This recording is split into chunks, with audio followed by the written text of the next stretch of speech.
La tinta apenas se había secado en los papeles del divorcio cuando Carlos soltó una carcajada, tirando una tarjeta negra MX sobre la mesa de caoba. Tómala, María. Es suficiente para alquilar un estudio en Barcelona por un mes.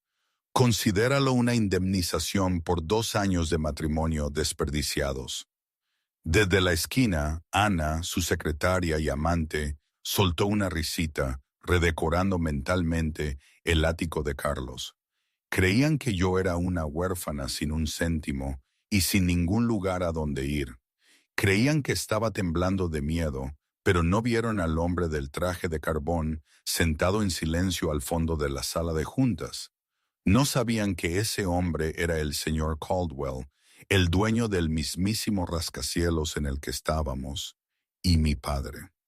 Y ciertamente no sabían que firmar esos papeles acababa de costarle a Carlos todo su futuro. La sala de conferencias de Holloway y Asociados olía a cuero caro, a café rancio y a la inminente destrucción de un matrimonio. Estaba en la planta 40 de un rascacielos en el centro de Madrid, ofreciendo una vista panorámica de una ciudad gris y lluviosa.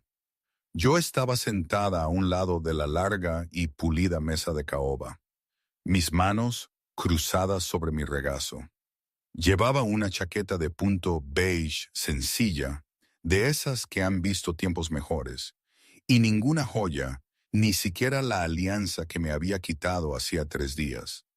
Frente a mí, Carlos. Parecía el magnate tecnológico emergente que afirmaba ser. Su traje, azul marino a medida, era de lana italiana. Su reloj era un Patek Philippe que costaba más que los coches de la mayoría de la gente, y su sonrisa era lo suficientemente afilada como para cortar el cristal. «Vamos a hacerlo sencillo, María», dijo Carlos, deslizándome la gruesa pila de documentos. El papel hizo un sonido seco y rasposo contra la madera. «Estoy cansado. Tú estás cansada. Ambos sabemos que este matrimonio fue un error de cálculo». «¿Un error de cálculo?», repetí suavemente.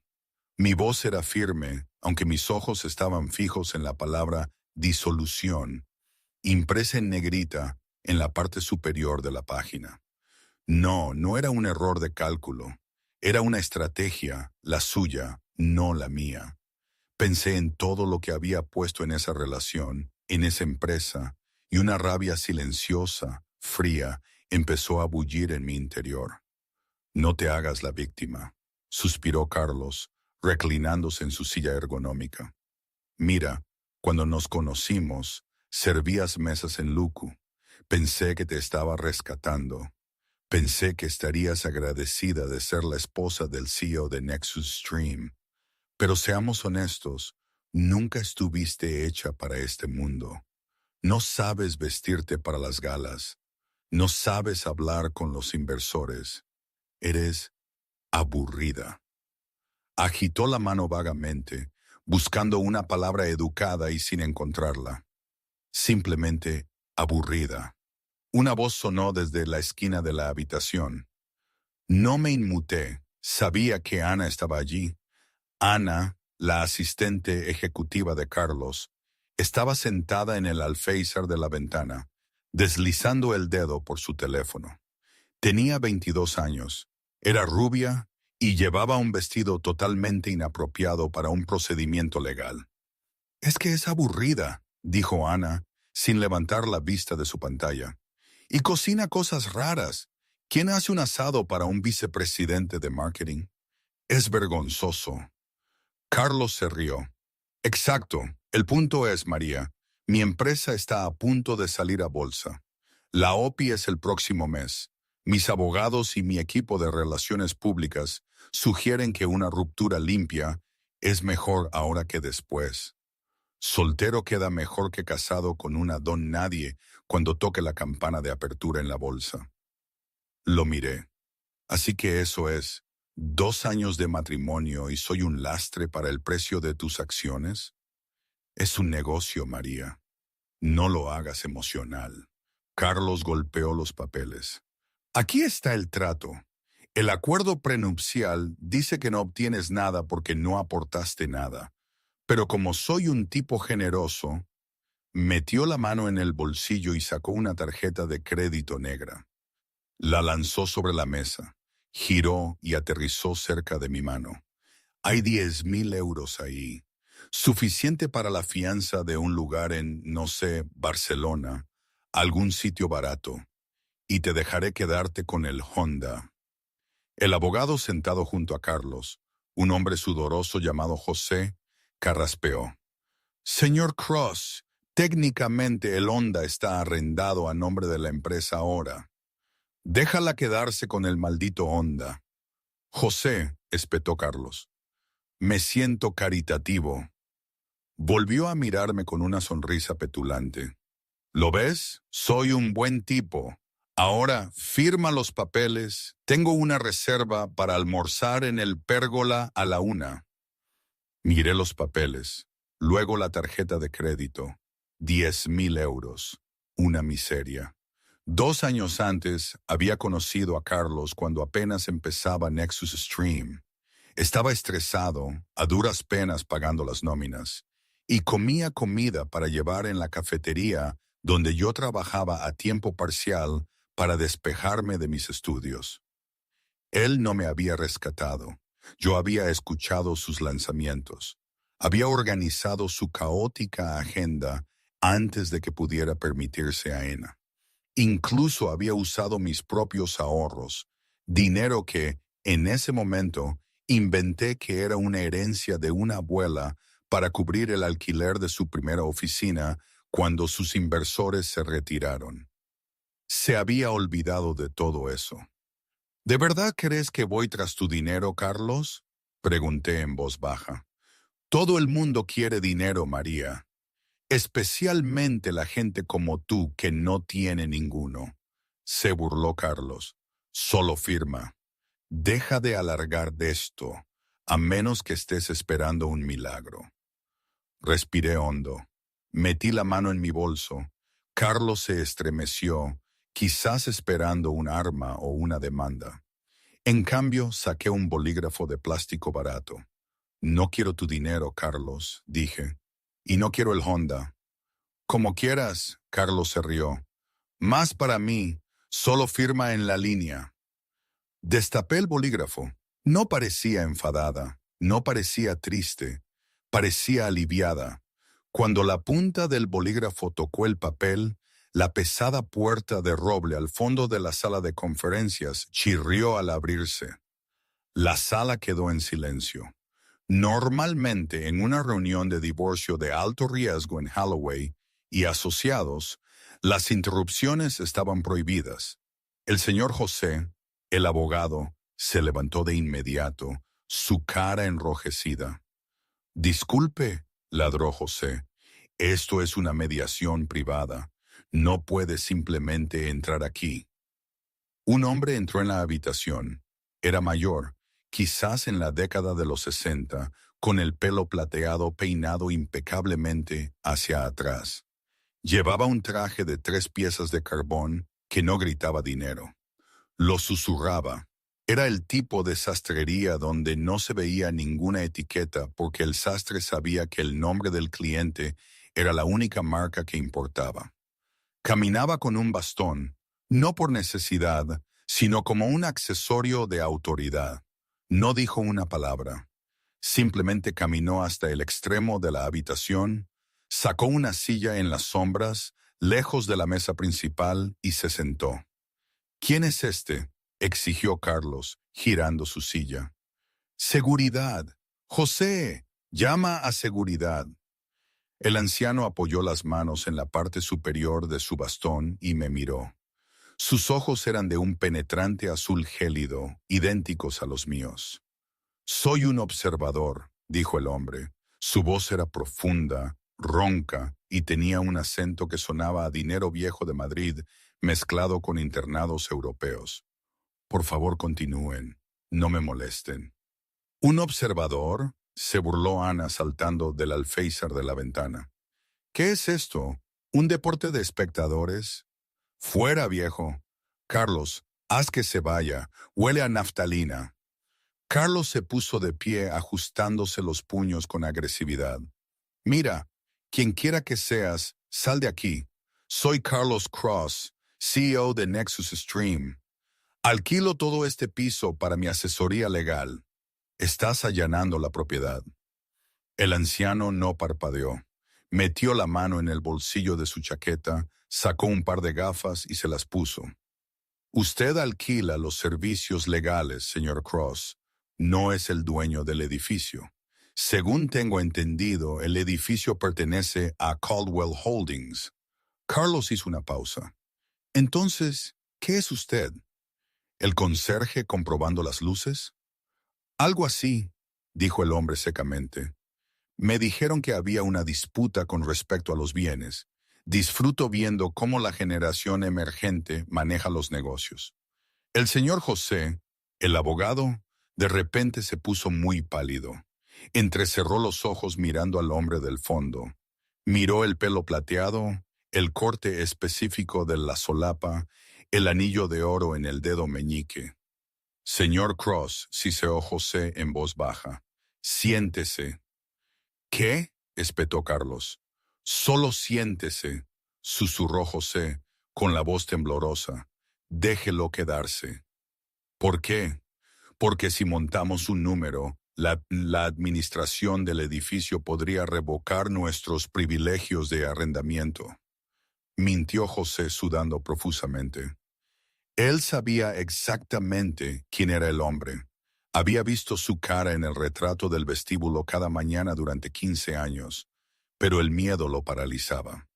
Si le decía a Carlos que Harrison Caldwell, el billonario recluso de Madrid, estaba mirando, Carlos actuaría de forma falsa. Y José tenía la sensación de que el anciano quería ver al verdadero Carlos.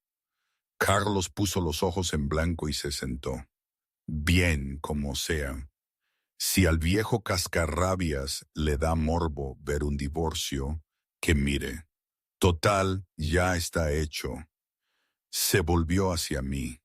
¿Ves con lo que tengo que lidiar? Incompetencia por todas partes. Ahora firma. Yo no había mirado al anciano. Mantuve mis ojos en el papel. ¿Estás seguro de esto, Carlos? Pregunté por última vez.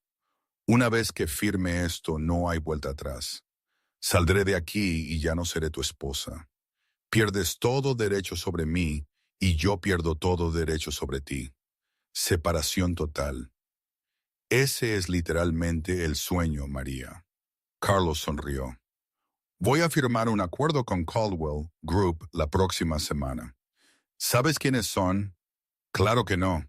Son la firma de capital riesgo más grande del país. Harrison Caldwell va a evaluar personalmente mi empresa para una inyección de 100 millones de euros. Necesito ser soltero. Necesito estar libre de lastre. Desde el fondo de la sala, el anciano hizo un sonido. Sonó como una tos o quizás una risa ahogada. ¿Lastre?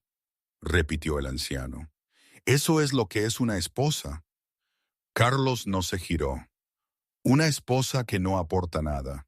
Sí, es peso muerto. Necesito una pareja que encaje con mi imagen, como Ana.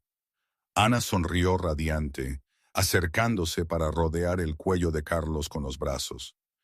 Cariño, háblale de la fiesta de compromiso. Me quedé helada. El bolígrafo se detuvo sobre la línea de la firma. ¿Fiesta de compromiso? Carlos se encogió de hombros, sin parecer culpable en lo más mínimo. Bueno, ya que firmamos hoy, pensé, ¿para qué esperar? Hemos reservado el Hotel Ritz de Madrid para este sábado. Va a ser una doble celebración.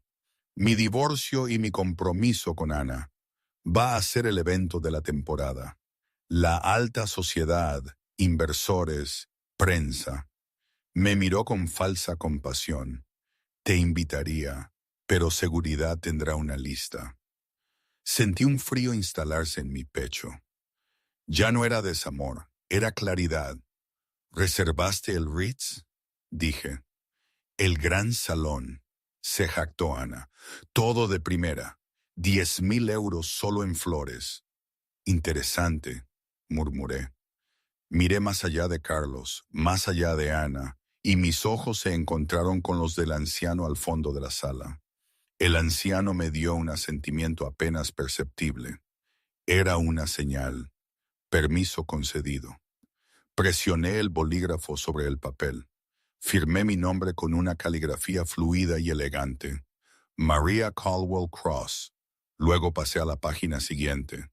Maria Caldwell Cross. Y la última página. Tapé el bolígrafo. Hecho, susurré. Deslicé los papeles por la mesa hacia Carlos.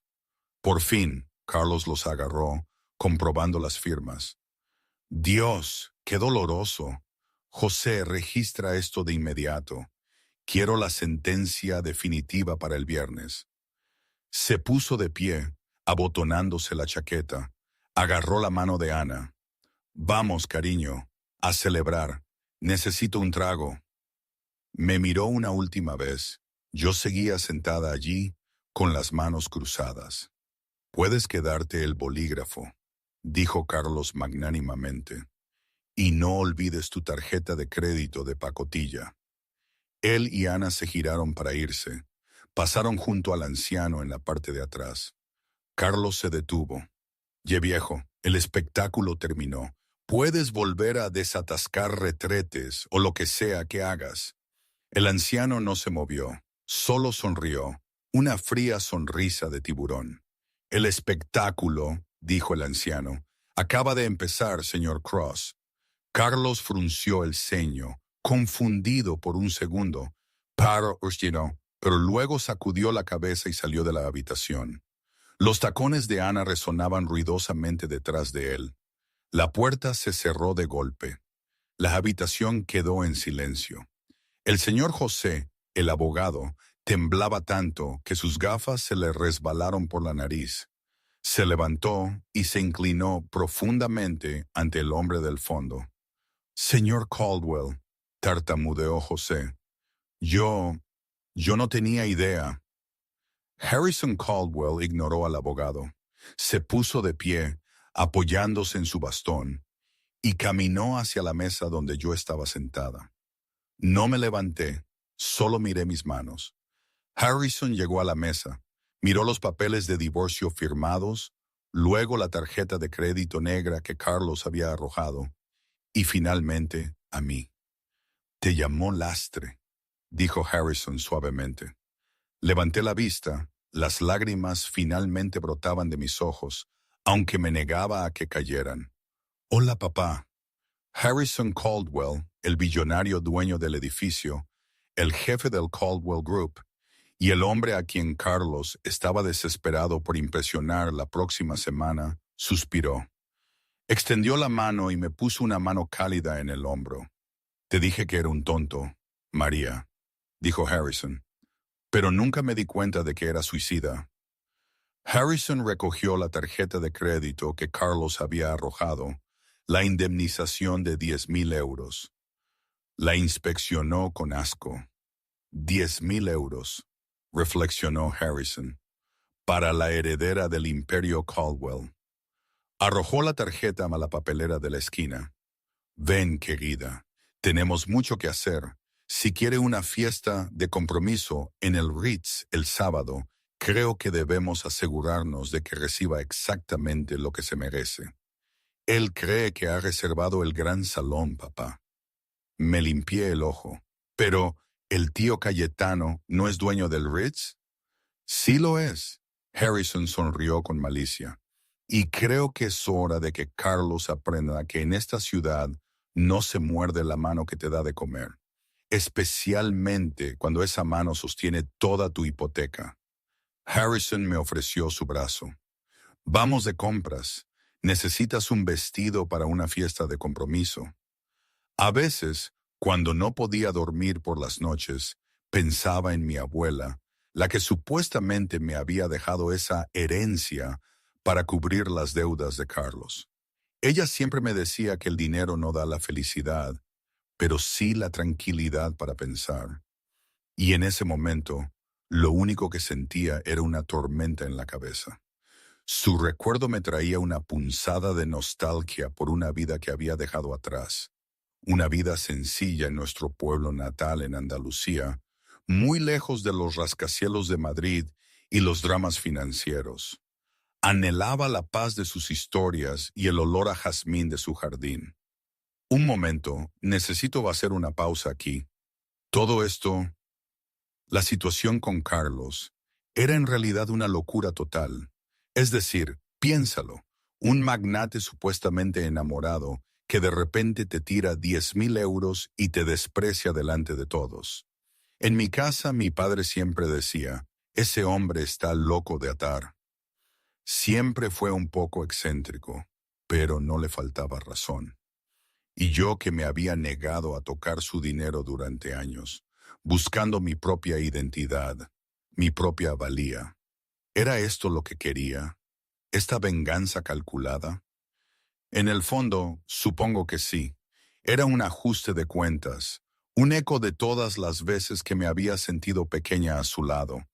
No era solo por el dinero, era por el respeto. Pero tal vez el problema era que era demasiado real para ser cierto, esta farsa que habíamos montado para que él cayera. No lo sé. En fin, volvamos a la historia. Mientras Carlos intentaba conseguir un taxi, refunfuñando por los precios del Uber, a pesar de presumir de sus millones, un convoy de 3 escalades negros se detuvo en la acera del rascacielos. Salí por las puertas giratorias, mi brazo entrelazado con el de Harrison. El portero que me había ignorado todas las mañanas durante los últimos 2 años, cuando le traía a Carlos el almuerzo olvidado, casi se tropieza. Reconoció al hombre. Todo el mundo en Madrid reconocía a Harrison Caldwell. «Buenas tardes, señor Caldwell», tartamudeó el portero, apresurándose a abrir la puerta trasera del SUV principal. «Buenas tardes, Higgins», asintió Harrison, conociendo el nombre del hombre porque era dueño de la agencia de personal que lo empleaba. «Por favor, asegúrese de que mi hija entre a salvo». El portero se congeló. «¿Su hija, señor?». Me miró a mí, la mujer de la chaqueta de punto beige, la mujer a la que había visto llorar en el vestíbulo la semana anterior, cuando su marido la reprendió por llegar 5 minutos tarde. Sonreí, pero mi sonrisa no llegó a mis ojos. «Hola, Higgins». Me deslicé en el interior de cuero. El aroma a orquídeas frescas me recibió. Harrison subió a mi lado. La puerta se cerró, sellando el ruido del centro de Madrid. «¿A casa, señor?», preguntó el chofer. «A la finca de Andalucía», dijo Harrison. «Necesitamos despejar la mente y llamar a Cayetano. Dile que necesito la suite Perla en el Ritz, preparada para el sábado, y que doble el detalle de seguridad». Mientras el coche se incorporaba al tráfico, apoyé la cabeza en el asiento. El silencio era pesado. «Siento no habérselo dicho antes», susurré. «Yo solo quería saber que me amaba. No el dinero, no las conexiones, solo a María». «Y lo descubriste», dijo Harrison suavemente. «Fue una lección cara, querida, pero necesaria.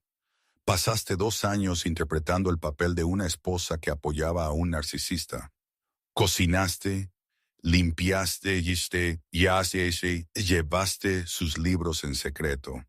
Incluso usaste los dividendos de tu fondo fiduciario para pagar su préstamo inicial de negocios de forma anónima». Asentí. «Él cree que un inversor ángel lo salvó de la bancarrota. Soy el inversor ángel». Harrison gruñó. «O más bien, tú lo eres, y la próxima semana, cuando se siente a negociar con el grupo Caldwell para la financiación de su OPI, se dará cuenta de que el ángel ha venido a cobrar la deuda». Mientras tanto, al otro lado de la ciudad, Carlos Cross descorchaba una botella de Dom Pérignon en su nueva oficina. La oficina era mayormente de cristal y cromo, diseñada para intimidar a los visitantes. Ana giraba en su silla, sosteniendo una copa de champán. No puedo creer que realmente haya firmado. Ana se rió. Pensé que lucharía por el piso. Al menos no tiene agallas. Carlos se burló apoyando los pies en el escritorio. Ese es su problema. Es pequeña, de mente estrecha. Sueños pequeños. Me estaba frenando. Ana, mírame ahora. Soltero, el precio de las acciones por las nubes. Y en 3 días anunciaré nuestro compromiso en el Ritz. Es la jugada de poder del siglo. Su teléfono vibró. Era un número desconocido. Aquí Carlos Cross, respondió con suavidad. Señor Cross, dijo una voz femenina nítida y profesional. Soy Eleanor Strick, asistente ejecutiva de Harrison Caldwell. Carlos se enderezó, casi derramando su champán. Hizo gestos frenéticos para que Ana guardara silencio. Sí, señorita Strick, un honor hablar con usted. El señor Caldwell ha revisado su propuesta preliminar para Nexus Stream, dijo la mujer. Está intrigado. Le gustaría asistir a su evento el sábado en el Ritz. Cree que sería el ambiente perfecto para evaluar su carácter antes de firmar los cheques de financiación la próxima semana. El corazón de Carlos golpeó contra sus costillas. Harrison Caldwell venía a su fiesta. Esto era todo. Este era el billete de oro. Si Caldwell lo respaldaba, Carlos estaría en la portada de Forbes. Eso sería increíble, Carlos balbuceó. Por favor, dígale al señor Caldwell que es el invitado de honor. Estará allí. El señor Caldwell, dijo la mujer, traerá una acompañante, una socia silenciosa del grupo Caldwell, que tiene poder de veto final sobre todas las inversiones. Impresiónelos, señor Cross. No toleran a los tontos. La línea se cortó. Carlos soltó un grito de victoria que resonó por el pasillo. Lo hicimos, Ana. Caldwell viene. Vamos a ser billonarios. Agarró a Ana y la hizo girar. Necesito un traje nuevo. Necesito el mejor sastre de la ciudad. Y tú ve a comprar un vestido que diga esposa trofeo. Tenemos que lucir perfectos. Nada puede salir mal. De vuelta en la finca de Andalucía, dentro de una extensa mansión frente al mar que costaba más que el PIB de un pequeño país, yo estaba de pie frente a un espejo de suelo a techo. La chaqueta de punto beige estaba en la basura. Llevaba una bata de seda. Detrás de mí, un equipo de 3 estilistas traídos de París y Milán organizaban percheros llenos de vestidos de alta costura. No, dije, rechazando un modelo de gasa rosa. Demasiado suave. Esa era la vieja María. Caminé por la hilera de vestidos, mis dedos rozando sedas, terciopelos y satenes. Me detuve en un vestido del color del cielo de medianoche, un azul obsidiana profundo y brillante con detalles de diamantes tejidos en el corpiño. Era estructurado, afilado y exigía atención. Dije. Una elección audaz, señorita Caldwell, dijo la estilista. Esto es de la colección Venge. Está hecho para una mujer que está casando. Sonreí. Fue la primera sonrisa genuina que había lucido en meses. Era fría y peligrosa. Exacto, dije. No voy a celebrar un compromiso. Voy a asistir a un funeral. ¿Un funeral, señorita? Sí. Me volví hacia el espejo, mis ojos azules brillando. El funeral de la carrera de Carlos Cross. La noche del sábado llegó con una tensión húmeda y eléctrica en el aire. El Hotel Ritz, un ícono del lujo madrileño en la esquina del Parque del Retiro, resplandecía. Limusinas se alineaban de 3 en fondo en la entrada. Los paparazzi estaban en plena forma, avisados por el equipo de relaciones públicas de Carlos de que se estaba produciendo un importante anuncio tecnológico en el gran salón. La escena era de opulencia excesiva. Carlos no había escatimado en gastos, principalmente porque lo había puesto todo a crédito de la empresa, asumiendo que la inversión de Caldwell lo cubriría más tarde. Lámparas de araña de cristal del tamaño de coches pequeños colgaban del techo cubierto de pan de oro. Camareros con chaquetas blancas de esmoquín se movían como fantasmas entre la multitud, ofreciendo copas de champán añejo y bandejas de caviar. Carlos estaba en la parte superior de la gran escalera, aferrado a la barandilla. Sudaba. «Deja de moverte», sisió Ana. Llevaba un vestido rojo tan ajustado que cortaba la circulación, cubierto de lentejuelas. Era llamativo, caro y carecía de toda sutileza. «Pareces culpable de algo». «Estoy nervioso, Ana», murmuró Carlos, escudriñando a la multitud de abajo. «Caldwell aún no está aquí. Son las 8:10 p.m. La invitación decía 7:30. «Los billonarios siempre llegan tarde», desestimó Ana. «Mira, ahí está el vicepresidente de Goldman Sachs. Ve a saludar». La sala estaba llena de los tiburones de Wall Street, hombres con trajes de 5,000 euros y mujeres goteando diamantes. Pero había una extraña energía en la sala. Susurros.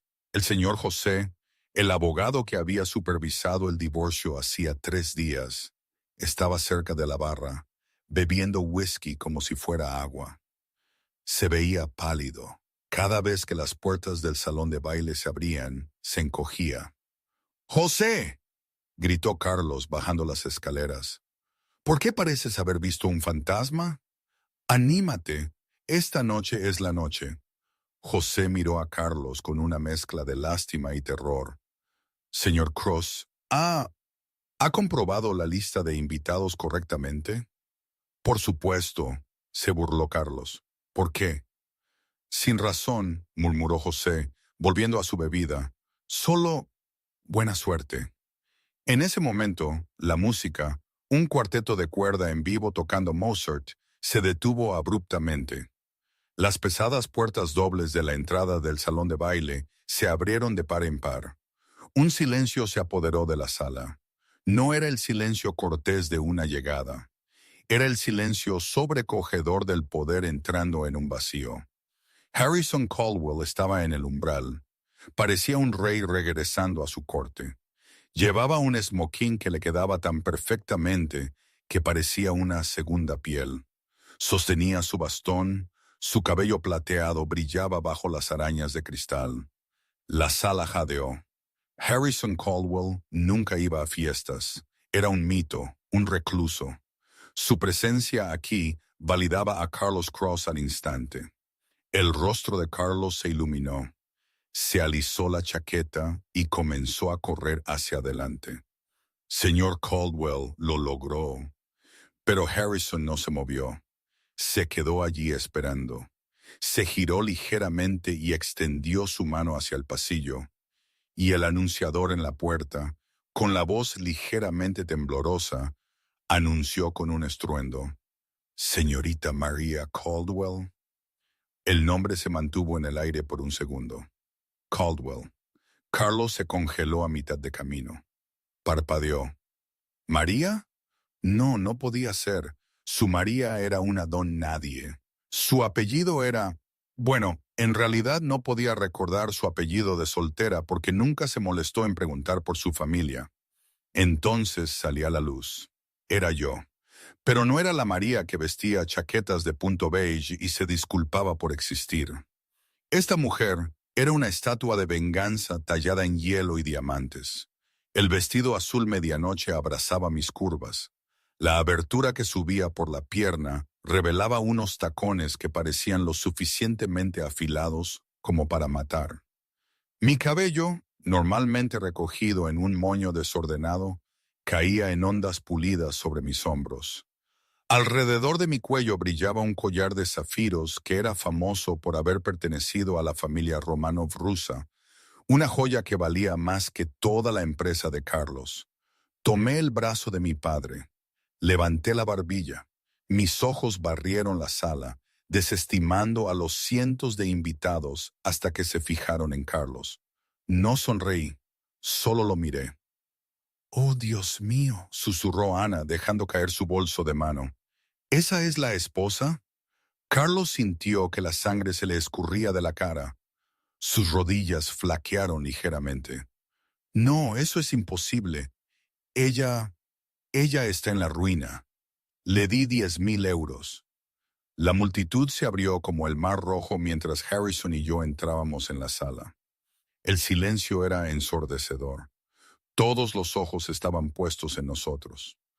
Carlos, operando con pura adrenalina y negación, forzó una sonrisa en su rostro y se interpuso en nuestro camino. Señor Caldwell, la voz de Carlos se quebró, se aclaró la garganta. Bienvenido. Y María, ¿qué haces aquí? ¿Conseguiste un trabajo de catering? Fue una estupidez que decir, una cosa desesperada que decir, murmuró la multitud. Alguien se rió nerviosamente. Harrison Caldwell miró a Carlos con una expresión de puro asco. Señor Cross, parece usted confundido. Bueno, sí, tartamudeó Carlos. Esta es mi ex esposa. No estoy seguro de cómo pasó la seguridad, pero... No necesitaba pasar la seguridad, interrumpió Harrison, su voz resonando por el silencioso salón de baile. Ella es dueña de la empresa de seguridad. De hecho, es dueña de este hotel. El vaso en la mano de Carlos se le resbaló. Se hizo añicos en el suelo de mármol. «Crash, ¿qué?», susurró Carlos. «Permítame presentarla correctamente», dijo Harrison, colocando una mano en mi espalda. «Usted la conoce como María, la mujer de la que se divorció hace 3 días porque era aburrida y no aportaba nada. Pero el mundo la conoce como Maria Caldwell, mi única hija, la única heredera de la fortuna Caldwell y la accionista mayoritaria de la firma de capital riesgo a la que usted le está rogando dinero». La sala estalló. Jadeos, susurros y exclamaciones de asombro recorrieron a los cientos de invitados. Los teléfonos se levantaron grabando el momento. Ana dio un paso atrás, distanciándose de Carlos. Yo di un paso adelante. El olor de mi perfume, algo caro y raro, golpeó a Carlos. «Hola, Carlos», dije. Mi voz era suave, segura, irreconocible del suave murmullo al que él estaba acostumbrado. «Querías una pareja que encajara con tu imagen, ¿recuerdas? Alguien con conexiones, alguien con dinero». Señalé el opulento salón de baile, los inversores confundidos, el abogado aterrorizado. «Bueno, aquí estoy», dije, «pero me temo que mi tarifa por aparecer es un poco más alta que 10,000 euros». La boca de Carlos se abrió y cerró como la de un pez. «María, espera. Cariño, yo no lo sabía. Nunca me lo dijiste. Nunca me preguntaste», respondí fríamente. «Estabas demasiado ocupado hablando de ti mismo». «Pero el prenupcial». Carlos se aferró a un clavo ardiendo. «Firmamos un prenupcial. No obtienes nada». El señor José, el abogado, se adelantó entre la multitud con cara de querer morirse. «En realidad, señor Cross». «Cállate, José», espetó Carlos. «No, déjalo hablar», dije. José se secó el sudor de la frente. «Señor Cross, el acuerdo prenupcial establecía que ambas partes se marchan con lo que aportaron al matrimonio. Dado que la señorita Caldwell aportó, bueno, miles de millones en activos mantenidos en fideicomisos offshore, y usted aportó deuda, la separación de activos es bastante clara». «Y además», interpuso Harrison disfrutando del momento, «dado que utilizó fondos de la empresa Nexus Stream para arrendar el Honda que ella conducía, y dado que admitió en un procedimiento legal grabado que se lo estaba dando, eso constituye una transferencia de activos de la empresa. Y dado que acaba de admitir fraude al organizar una fiesta privada a costa de la empresa». Harrison se inclinó cerca de Carlos. «No creo que vayamos a invertir en Nexus Stream, señor Cross». De hecho, creo que mi hija, que forma parte de la junta del banco que tiene sus préstamos comerciales, podría estar reclamando sus deudas esta noche. Carlos me miró a la mujer que había desechado como basura. María, suplicó, con la voz temblorosa. Por favor, fue un error. Ana no significaba nada. Estaba estresado. Podemos arreglar esto. Podemos renovar nuestros votos ahora mismo. Mira, todo el mundo está aquí. Lo miré. Por un segundo, Carlos pensó que vio lástima. Luego me reí. Era un sonido ligero y etéreo. ¿Renovar nuestros votos? Pregunté. Carlos, no vine aquí para casarme contigo. Vine aquí para arruinarte. Me volví hacia la orquesta. Toquen algo festivo, ordené.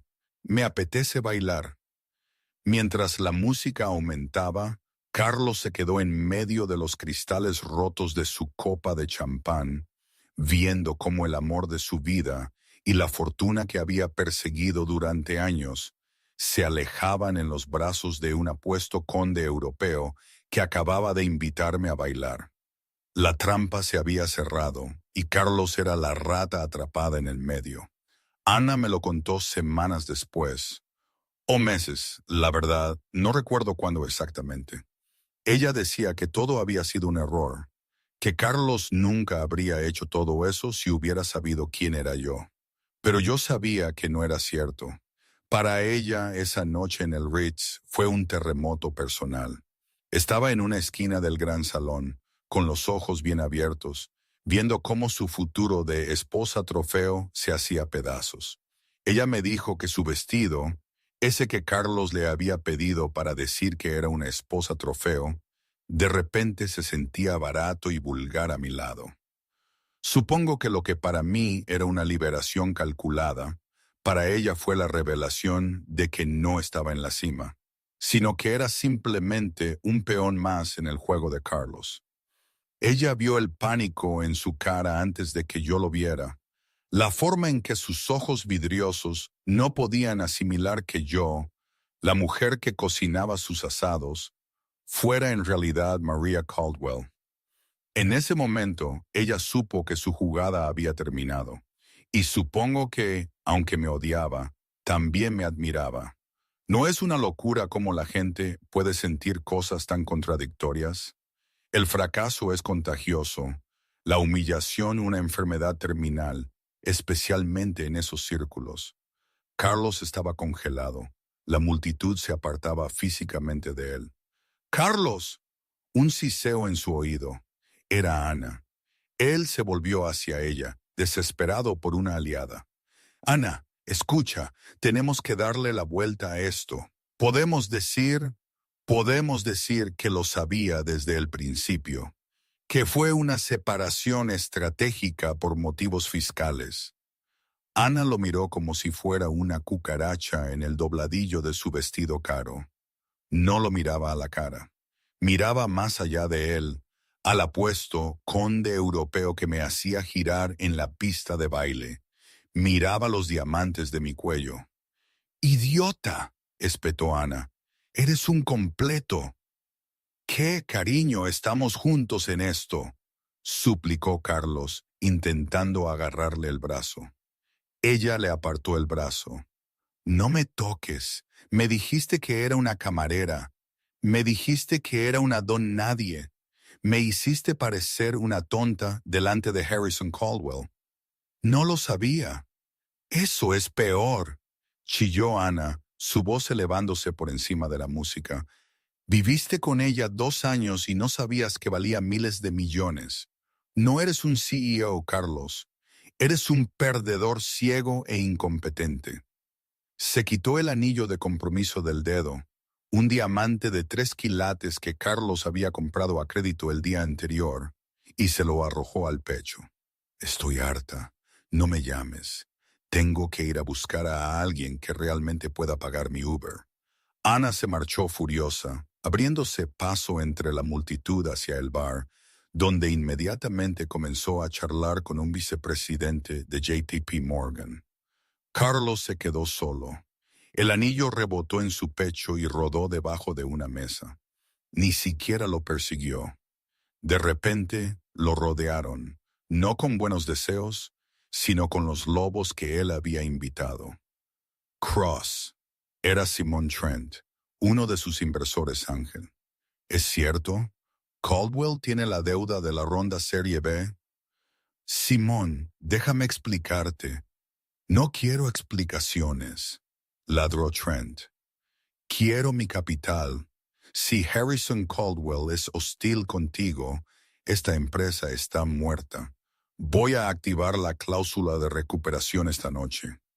No puedes hacer eso, jadeó Carlos. Eso llevará a la cuenta operativa a la bancarrota. Mírame, se burló Trent. Sacó su teléfono. Voy a llamar a los abogados. Otro hombre se acercó. Era el reportero del Wall Street Journal al que Carlos había rogado que viniera. Señor Cross, dijo el reportero, sosteniendo una grabadora de voz, ¿puede comentar sobre los rumores de que utilizó fondos corporativos para pagar el apartamento de su amante? La señorita Caldwell acaba de mencionar una auditoría forense. Sin comentarios. Quita eso de mi vista. Carlos apartó la grabadora de un manotazo. Agrediendo a la prensa, sonrió el reportero. Eso se verá genial en la edición del domingo. CEO se descompone en la fiesta de victoria de su ex esposa. En el balcón con vistas al salón de baile, Harrison Caldwell y yo estábamos viendo el caos de abajo. Un camarero nos trajo champán fresco. Es una barbarie, notó Harrison, dando un sorbo, viéndolos destrozarlo. Él quería el centro de atención. Dije, mi voz desprovista de lástima. Quería que todos lo miraran. Solo le di lo que pidió. Miré a Carlos. Sudaba, gritaba a un inversor, su corbata torcida, su cara morada de rabia. Parecía pequeño. ¿Lo amaste?, preguntó Harrison en voz baja. Dudé. Observé a Carlos empujar a un camarero que intentó ofrecerle agua. Amaba a quien creía que era, dije. Amaba al hombre que comía sándwiches de queso a las 2 de la mañana conmigo y hablaba de cambiar el mundo con la tecnología. Pero ese hombre nunca existió. Solo era un actor esperando un escenario más grande. Bueno, Harrison se apartó de la barandilla. El telón ha caído. Vámonos, querida. Creo que la junta directiva del banco tiene una reunión de emergencia mañana a las 8 de la mañana para discutir la ejecución hipotecaria de Nexus Stream. ¿Ejecución hipotecaria? Levanté una ceja. Oh, sí. Harrison sonrió oscuramente. Se saltó un pago hace 3 meses. Lo dejamos pasar porque, bueno, era de la familia. Ya no vamos a pasarlo por alto. 3 semanas después, Madrid era implacable en noviembre. El viento silbaba a través de los cañones de acero y cristal, trayendo una lluvia mordaz que empapaba la tela barata al instante. Carlos Cross estaba fuera de la imponente sede de cristal del Caldwell Group. No llevaba su traje de lana italiana, que había sido vendido a una tienda de segunda mano. Llevaba un chubasquero genérico que había comprado en una farmacia. Parecía 10 años mayor. Su rostro estaba demacrado, sin afeitar, y sus ojos hundidos. La caída había sido rápida y total. La mañana después del fiasco del Ritz, la SEC había iniciado una investigación sobre el uso de fondos de la empresa. La junta de Nexus Stream lo despidió antes del mediodía. A las 2 de la tarde, el banco exigió sus préstamos personales. Su ático fue embargado. Su coche fue embargado. Incluso sus tarjetas de crédito fueron congeladas. Actualmente dormía en el sofá de su amigo Marcos en un barrio de las afueras de Barcelona. Pero Marcos le había dicho esa mañana que tenía que irse el fin de semana porque estaba bajando el rollo. Carlos consultó su reloj. Era uno digital de plástico barato. Las 12:30 p.m. Sabía que yo saldría ahora. Siempre almorzaba a las 12:30, al menos eso sí lo recordaba. Las puertas giratorias dieron vueltas. El corazón de Carlos dio un vuelco. Un grupo de ejecutivos salió riendo. Y allí, en el centro, estaba yo. Lucía radiante. Llevaba un traje sastre de color crema, mi cabello perfectamente peinado. Sostenía una tableta y hablaba con un hombre que parecía un senador. Carlos se abalanzó hacia adelante. María, los guardias de seguridad de la entrada se adelantaron al instante, sus manos yendo a sus cinturones. Vieron a un hombre desaliñado gritándome: ¡Atrás! Ladrón guardia. Me detuve. Levanté la vista y lo vi. Hice un gesto con la mano a los guardias. Está bien, Paco, lo conozco. Los guardias dudaron, pero se apartaron, formando una pared entre yo y la calle, dejando un espacio de 1,5 metros. Carlos se acercó a la línea, el agua goteando de su nariz. María, jadeó, he estado intentando llamarte. Tu número cambió.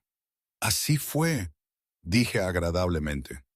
¿Cómo estás, Carlos? ¿Cómo estoy? Carlos se rió, un sonido histérico y áspero. Estoy arruinado, María. Lo tomaron todo. La empresa, el apartamento. Tengo 40 euros a mi nombre. 40 euros, dije con calma. Recuerdo haber tenido 40 euros. Cuando tenía 19 años, vivía en una residencia, negándome a tocar el dinero de mi padre para poder aprender cómo se sentía el mundo real. Desarrolla el carácter, ¿verdad? ¡Basta!, gritó Carlos, luego bajó la voz mientras la gente en la calle se quedaba mirando. Mira, lo entiendo. Querías darme una lección. Lección aprendida. Estoy humillado. Lo siento. Fui un capullo arrogante. Pero esto es demasiado. No puedes destruir la vida de un hombre solo por una mala ruptura. No destruí tu vida, Carlos, dije. Solo dejé de subsidiarla. ¿Subsidiarla? ¿Quién crees que convenció al propietario de darte 3 meses extra de alquiler de oficina cuando empezaste? Pregunté. Yo. Le pagué en efectivo del fondo de mi abuela. ¿Quién crees que arregló tu presentación antes de la ronda Serie A? Yo. Reescribí todo el modelo financiero mientras dormías. Carlos parpadeó. ¿Tú hiciste el modelo? Sí. ¿Y quién crees que habló bien con los editores de Tecno Actual para que te publicaran ese primer artículo? Di un paso más, mis ojos duros. Nunca fui solo una camarera, Carlos.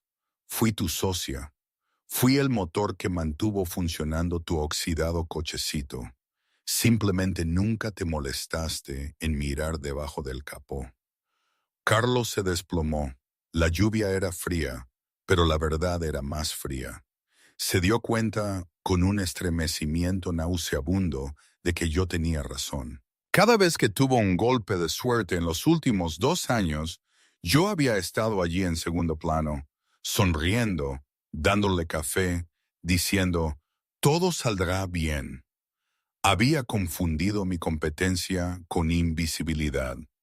Necesito ayuda, María, susurró Carlos, su orgullo finalmente destrozado por completo. No tengo a dónde ir. Nadie me contratará. Mi nombre es veneno en esta ciudad.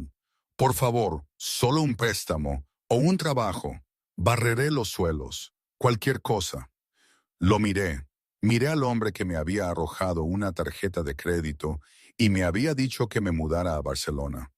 Abrí mi bolso. Carlos contuvo el aliento. ¿Me iba a dar un cheque? ¿Una llave de un apartamento? Saqué una tarjeta de presentación.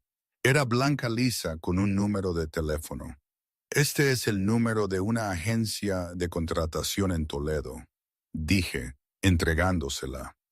Se especializan en puestos de ventas de nivel inicial. Es un trabajo honesto. Obtienes un salario base y comisión. El alquiler es barato en Toledo. Carlos se quedó mirando la tarjeta. ¿Toledo? ¿Ventas de nivel inicial? Es un nuevo comienzo, Carlos, dije, mi voz ablandándose un poco. Madrid no es para ti. Te perdiste aquí, tal vez en otro lugar, donde nadie te conozca. Puedes aprender a ser una persona de nuevo en lugar de un CEO. Me di la vuelta para irme. María, me llamó por última vez. Me detuve, pero no me di la vuelta. ¿Alguna vez me amaste?, preguntó. ¿O solo fui un proyecto? Miré mi reflejo en la puerta de cristal del edificio. El edificio que algún día heredaría. Te amé lo suficiente como para ocultar quién era, para que pudieras sentirte grande, dije. Pero me amo lo suficiente como para dejar de encogerme. Crucé las puertas giratorias y desaparecí en la calidez del vestíbulo. Carlos se quedó solo bajo la lluvia. Miró la tarjeta de presentación. Autos y soluciones del centro. Miró el rascacielos desapareciendo en la niebla. Entonces se dio cuenta de que la distancia entre él y yo no era solo cristal y guardias de seguridad. Era un universo. Se guardó la tarjeta en el bolsillo, se subió el cuello contra el viento y comenzó la larga caminata hacia la estación de autobuses. Han pasado 2 años desde aquella tarde empapada bajo la lluvia frente a la Torre Caldwell. Madrid ha seguido adelante, como siempre lo hace. El escándalo de la bancarrota de Nexus Stream es ahora solo una nota a pie de página en los tabloides financieros. Una fábula que se enseña en las escuelas de negocios sobre los peligros de apalancarse en exceso y subestimar a tu cónyuge. En la oficina de la planta alta del Caldwell Group, me siento detrás del enorme escritorio de roble que una vez perteneció a mi padre. Harrison Caldwell se retiró oficialmente a un viñedo en la Toscana hace 6 meses, dejándome el imperio en mis manos. No soy la misma mujer que se sentó en aquella sombría sala de conferencias con una chaqueta de punto beige. Soy más aguda, más fuerte. Llevo un corte de pelo bob elegante y un traje de esmeralda a medida que inspira respeto. Estaba revisando las subvenciones filantrópicas trimestrales cuando mi asistente, un joven llamado Leo, llamó a la puerta. «Señorita Caldwell», dijo Leo, «ha llegado el correo. La mayoría es lo normal, pero hay un sobre personal. No tiene remitente, pero tiene el sello de Correos de Toledo, Castilla-La Mancha». Me congelé. Mi bolígrafo se detuvo sobre el papel. Toledo. «Déjalo, Leo, gracias». Cuando la puerta hizo clic al cerrarse, me quedé mirando el sobre. Era de papel blanco barato. La caligrafía me resultaba familiar, no el garabato rápido y desigual de un CEO arrogante, sino una escritura más pulcra y deliberada. Cogí mi abrecartas de plata y abrí el sobre. Dentro no había carta, ni una larga disculpa, ni excusas. Solo había un cheque bancario. A la orden de Maria Caldwell. Cantidad, 10,000 euros. Me quedé mirando el número. 10,000 euros. Era la cantidad exacta que Carlos me había arrojado sobre la mesa de caoba durante nuestro divorcio. La indemnización. Di la vuelta al cheque. En el reverso, en pequeña tinta azul, había una nota breve. Por el Honda y la lección, C. Solté un aliento que no sabía que estaba conteniendo. Me recliné en mi silla, cerré los ojos y por un momento, los rascacielos de Madrid se desvanecieron, reemplazados por la imagen de un aparcamiento nevado en el centro de España. A 500 metros de distancia, en los grises suburbios de Toledo, el viento aullaba. Carlos Cross soplaba aire caliente en sus manos ahuecadas y se sacudía la nieve de las botas. Llevaba una grucha gruesa con el logotipo de Autos y Soluciones del centro, bordado en el pecho. «Cross», gritó su gerente, un hombre rudo llamado Tony, desde la oficina. «Tienes un cliente en el lote mirando los sedanes usados». «Voy, Tony», respondió Carlos. Corrió hacia el frío. Ya no caminaba con el paso arrogante que solía tener. Su andar era decidido, humilde.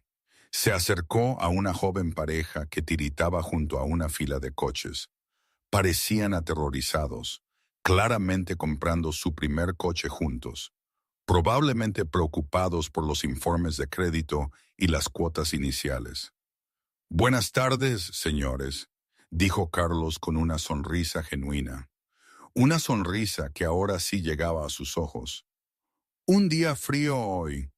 ¿Buscan algo fiable que no les vacíe el bolsillo?» «Sí», dijo el joven nerviosamente. «Nosotros no tenemos mucho, solo necesitamos llegar al trabajo». «Lo entiendo», asintió Carlos. «Sé lo que es empezar de nuevo. Permítanme mostrarles este Civic de aquí. Tiene poco kilometraje y puedo hablar con el de finanzas para conseguirles una tarifa que tenga sentido. No estamos aquí para robarles». Mientras los guiaba hacia el coche, un llamativo descapotable rojo entró en el lote del concesionario. Desentonaba en el gris invierno, ruidoso, ostentoso y caro. La puerta del conductor se abrió y una mujer salió. Llevaba un abrigo de piel que parecía barato y falso y unos tacones que se hundían en el aguanieve. Era Ana. Carlos se detuvo en seco. No la había visto en 2 años, no desde que le arrojó el anillo al pecho en el Ritz. Parecía mayor, más dura.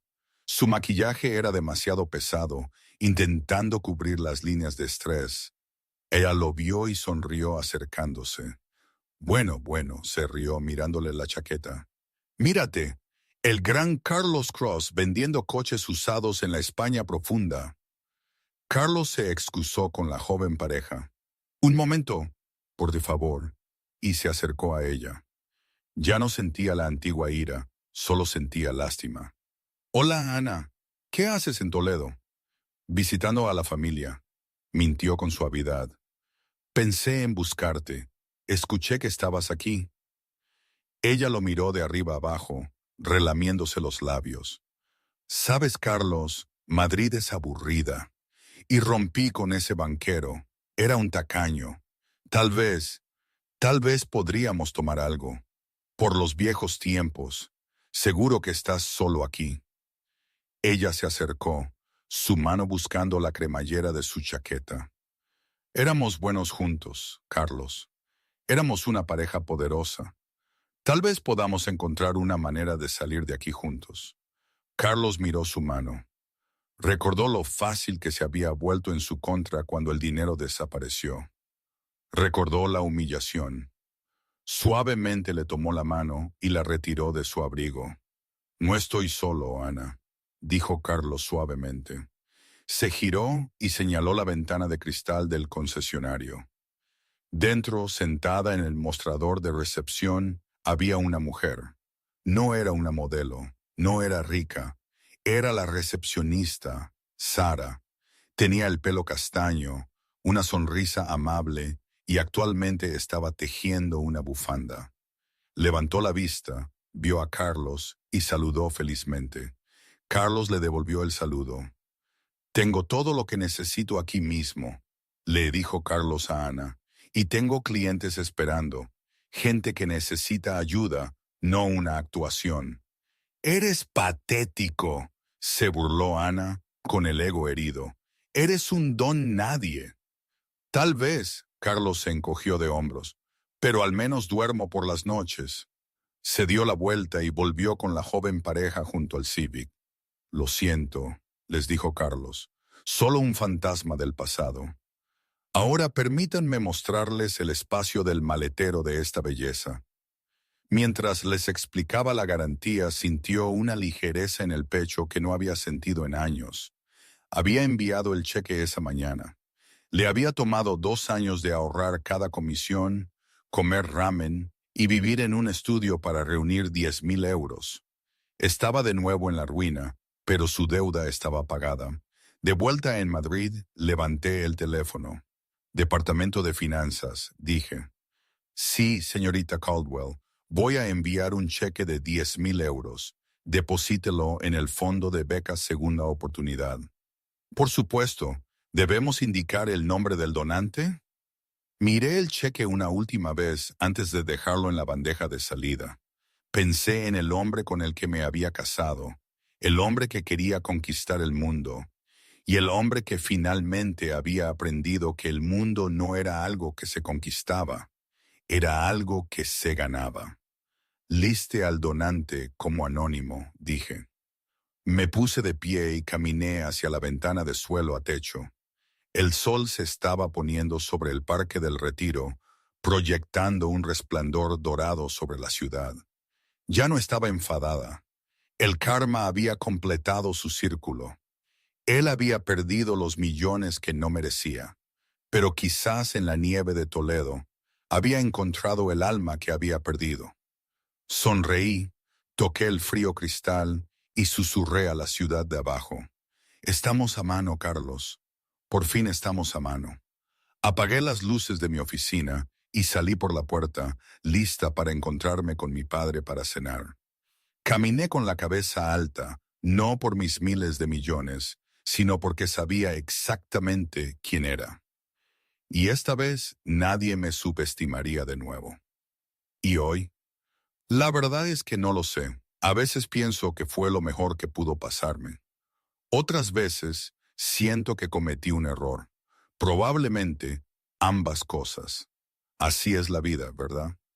Nada es blanco o negro, nada es perfecto, pero al menos ahora es mi vida, vivida a mi manera, es suficiente.